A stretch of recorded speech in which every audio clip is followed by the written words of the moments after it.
कुछ चीजें दलगत राजनीति से ऊपर होती हैं और महिलाओं का सशक्तिकरण और भागीदारी मुझे लगा था उसमें से एक है। मैं आज इस देश की एक महिला होने के नाते बोलना चाहती हूँ। एक वो महिला जो नौकरी करती थी और फिर लगा कि सार्वजनिक जीवन में बदलाव का सबसे सशक्त माध्यम है राजनीति से जुड़ जाना। ऐसा इस देश की बहुत सारी महिलाओं को लगता है। एक आधी आबादी है जिसको ये लगता है कि उनका प्रतिनिधित्व होना चाहिए, उनको आरक्षण मिलना चाहिए।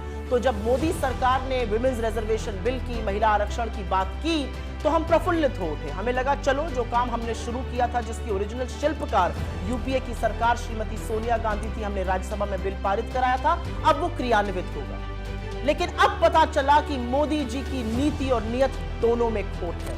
आज भी महिला आरक्षण पर किंतु परंतु अपितु से पूरा बिल भरा पड़ा है। आज भी ये जुमला इसलिए दिया गया क्योंकि अपनी आगामी हार साफ दिख रही है और मोदी जी के स्कोर कार्ड पर नील बटा सन्नाटा है। तो महिलाओं को एक जुमला दे दिया गया महिला आरक्षण का, लेकिन असलियत इस बिल में साफ हो गई, क्योंकि यह बिल साफ तौर से कहता है कि महिला आरक्षण तभी होगा जब पहले जनगणना होगी, फिर डिलिमिटेशन होगा और उसके बाद महिला आरक्षण क्रियान्वित होगा। मतलब 2029 से पहले महिला आरक्षण संभव ही नहीं है।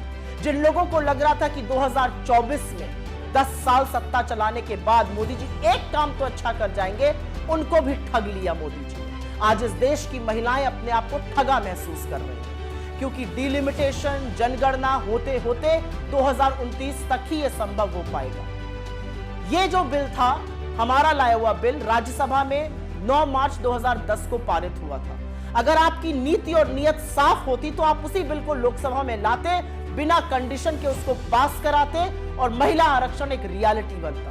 लेकिन असलियत यह है कि आपने महिला आरक्षण के नाम पर भी देश की आधी आबादी को एक जुमला थमा दिया। बहुत कुछ कहने से ज्यादा एक ही चीज कहना चाहती हूं आज। अगर आपकी नीति साफ है तो आपको फिर से जाकर वही काम करना चाहिए जो हमने किया था। किंतु परंतु अपितु हटाइए, महिलाओं के सशक्तिकरण की बात कीजिए।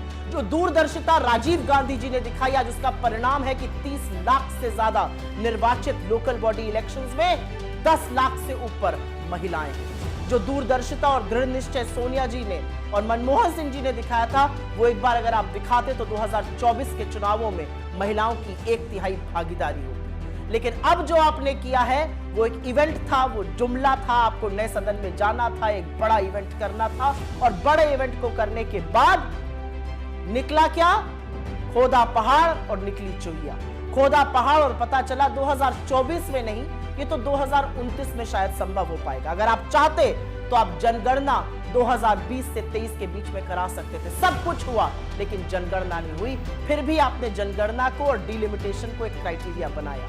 तो देश की महिलाएं आपसे आज सवाल पूछ रही हैं कि अपने जुमलों का शिकार आपने इस देश की आधी आबादी को भी बना दिया।